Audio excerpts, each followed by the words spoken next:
Okay, be sure to copy the question down in front of you on the video because once I begin working out the problem, it will no longer be visible. All right, so the question wants to know how many moles of oxygen will be produced from 12 moles of potassium chlorate.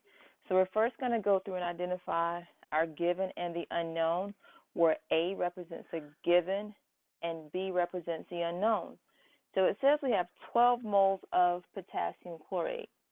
So that is our A, 12 moles of the potassium chlorate, and it wants to know how many moles of oxygen will be produced, and so that is our B. So this is a moles of A to moles of B problem. So what we're going to do is we're going to set up mole ratio. So the mole ratio is going to be set up where you have your B over A. So that becomes 3 moles of oxygen. There are your 3 moles of oxygen over 2 moles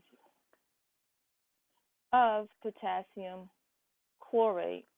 And there are your 2 moles. Again, we set this up as a mole ratio problem as B over A. And again, we're going from moles of A to moles of B. So we're going to start off with our T-chart with our 12 moles of potassium chlorate, which is a given. Plug in this mole ratio as our next step. So you have 3 moles of oxygen over 2 moles of potassium chlorate. Your like units will cancel. We multiply the numbers at the top. We divide by the number at the bottom. 12 times 3, which is 36, divided by 2 leaves us with 18. And again, the unit left is moles of oxygen.